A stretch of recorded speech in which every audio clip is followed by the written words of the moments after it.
আজকে ক্লাস 8-এর 112 পাতার অঙ্ক এগুলো করব। আগের অঙ্কগুলো হয়ে গিয়েছে 17 নম্বর থেকে, এখন করব। খুব ভালো অঙ্ক। আমিনা বিবির বেতন প্রথমে 20% বৃদ্ধি পেল, পরে আবার 20% হ্রাস পেল।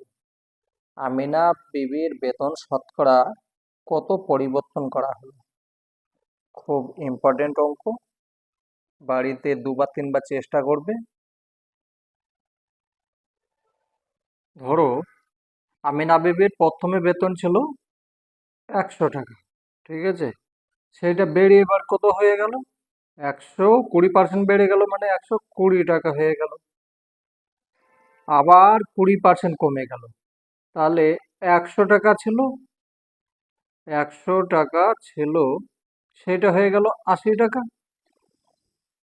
তাহলে 120 টাকাতে কত হবে?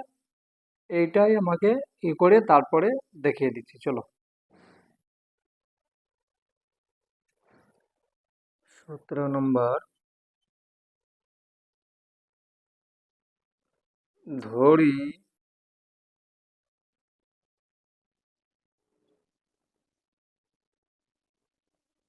প্রথমে আমিনা বিবির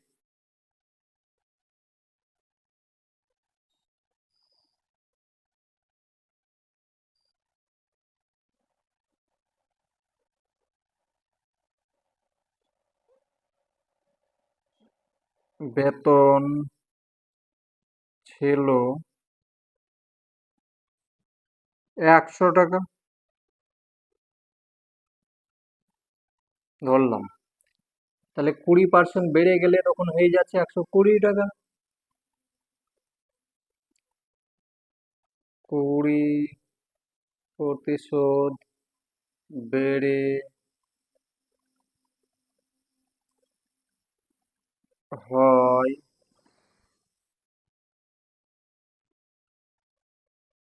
120 টাকা।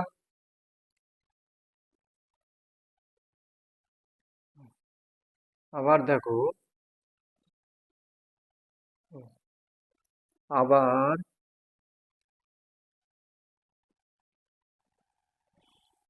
100 টাকা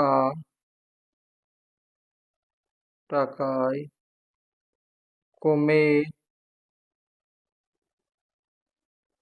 হয় কত? 20% কমে যাচ্ছে, তার মানে 80 টাকা হয়ে যাচ্ছে। আগে বেড়েছে কিন্তু এখন তো কমে যাচ্ছে। তাহলে 1 টাকায় কমে কমে হয় কত? 100, এইটা। তাহলে 120 টাকা, তার মধ্যে কমে কত হবে? 120 টাকায় কমে হয় 80 × 120, আর এখানে 100, 0 0 0 0 টাকা, তাহলে কত হচ্ছে? 96। 8 × 12 96 টাকা।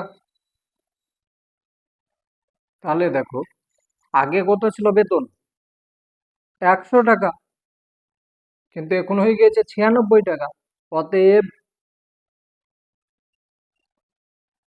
আমিনা বিবির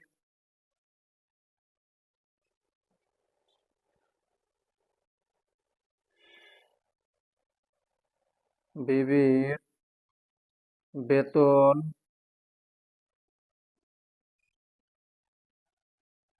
100 - 96 টাকা সমান 4 টাকা। 4 টাকা হ্রাস পেয়েছে। 4 টাকা হ্রাস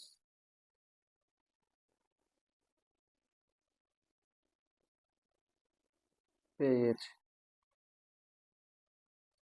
এটা হয়ে গেল। দেখো 18 নম্বর অঙ্কটা খুব ভালো অঙ্ক। একটি আয়তক্ষেত্রের দৈর্ঘ্য, না, হ্যাঁ, এটা একটি আয়তক্ষেত্রের দৈর্ঘ্য 15% বৃদ্ধি করা হলো এবং প্রস্থকে 15% হ্রাস করা হলো। আয়তক্ষেত্রের ক্ষেত্রফলে শতকরা কত বৃদ্ধি বা হ্রাস হবে? হুম, হুম। এখানে দৈর্ঘ্য প্রস্থ কোনো কিছুই বলা নেই। তাহলে তোমাকে প্রথমে ধরি আয়ত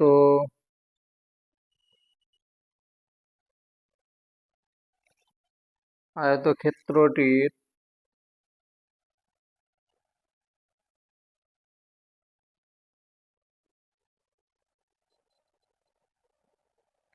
দৈর্ঘ্য এক্স, এখানে কোনো একক দেওয়া নেই, তাহলে এক্স একক, একক ও প্রস্থ ওয়াই একক। আয়তক্ষেত্রটির দৈর্ঘ্য এক্স একক এবং প্রস্থ ওয়াই একক। অতএব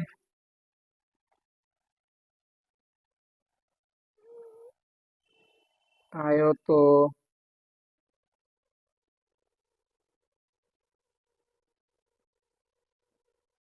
ক্ষেত্রটির ক্ষেত্রফল হবে,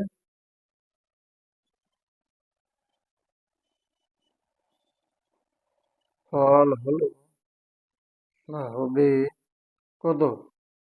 আমরা জানি আয়তক্ষেত্রের ক্ষেত্রফল সমান দৈর্ঘ্য ইন্টু প্রস্থ। তাহলে এক্স ওয়াই বর্গ একক, এটা হচ্ছে ক্ষেত্রফল। কিন্তু এখানে আয়তক্ষেত্র দৈর্ঘ্য 15% হ্রাস পেল। তাহলে আয়ত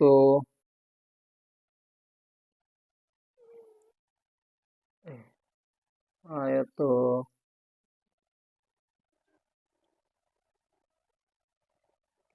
ক্ষেত্রটির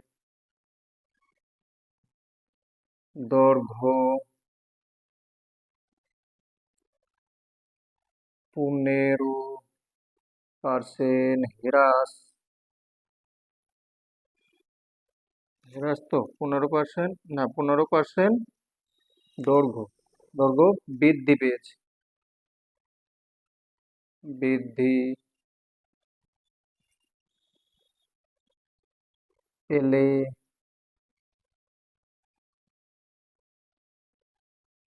দৈর্ঘ্য হবে, আগে ছিল এক্স, এখন 15% বৃদ্ধি পেল, তাহলে হয়ে গেল হলো দৈর্ঘ্য হবে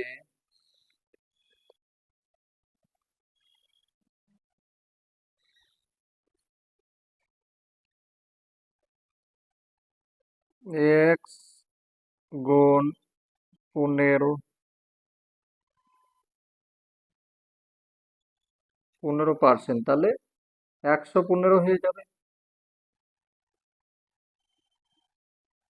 তাহলে এটা কাটাকাটি করে নেবে, কাটাকাটি যদি না করো ডাইরেক্টও করে নিতে পারো।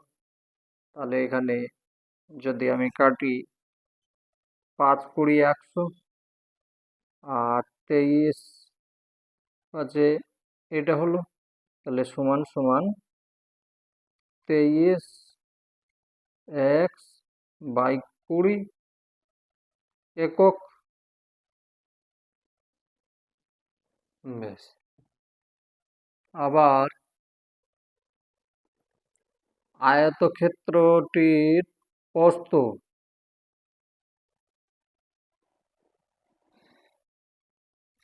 কত 15% হ্রাস পেল। 15 হ্রাস পেলে প্রস্থ হবে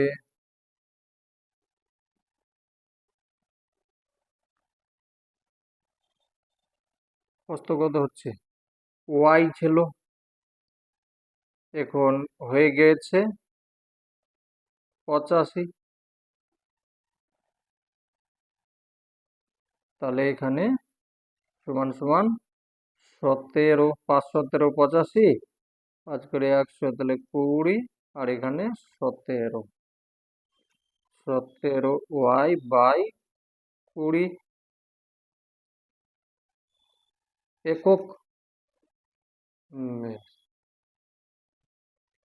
অতএব বর্তমান বর্তমানে আয়ত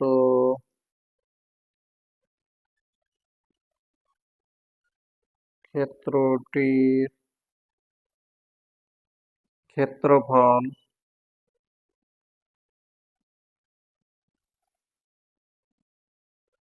হলো কত, এটা আছে আর এটা আছে, তাহলে দৈর্ঘ্য গুণ প্রস্থ। তাহলে 23x/20 গুণ 17y/20 বর্গ একক।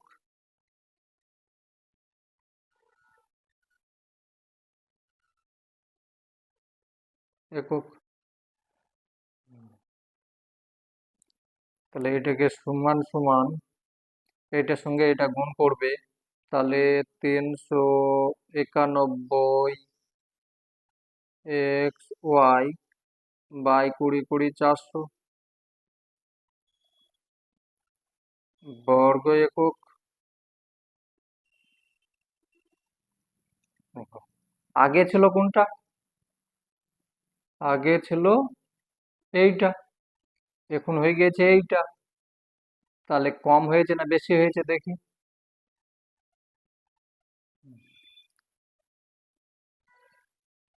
অতএব বর্তমান, তাহলে বর্তমানে এইটা থেকে এইটা হয়ে গেছে, তার মানে কমে গেছে। অতএব ক্ষেত্রফল, আয়তক্ষেত্র আয়ত ক্ষেত্রটির ক্ষেত্রফল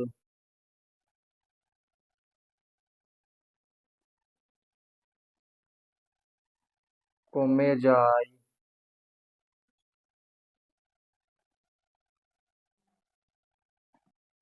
xy-391 xy/400 বর্গ একক।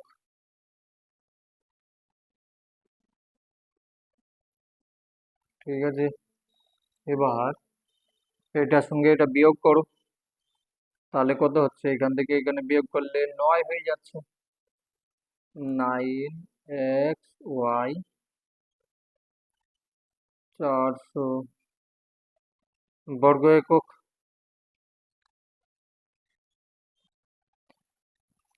তাহলে এক্স একক থেকে কমে হয়ে যা, এক্স ওয়াই থেকে কমে এইটা কমে যাচ্ছে, তাহলে লিখবে যে এক্স ওয়াই বর্গ একক থেকে কমে এক্স ওয়াই বর্গ একক থেকে কমে এর ভাষা, এক্স ওয়াই বর্গ এককে কমে কমে 9xy/400 বর্গ একক,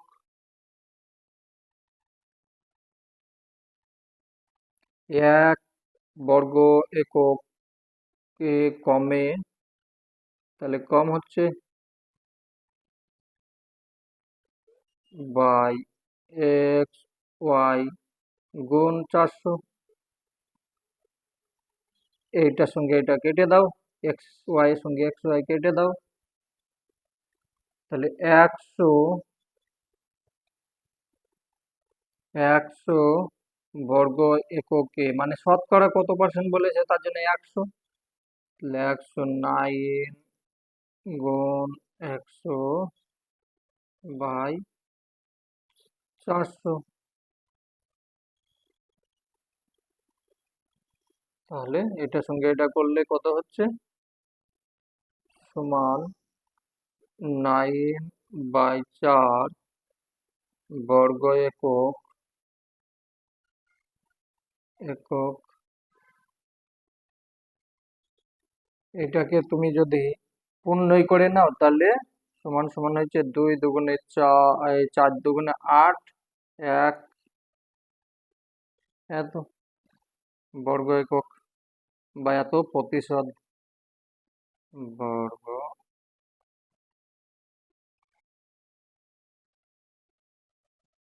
বর্গ একক। অতএব এত পার্সেন্ট কমে গিয়েছে। অতএব আয়ত আয়ত ক্ষেত্রটির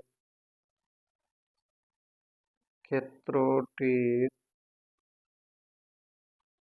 ক্ষেত্রফল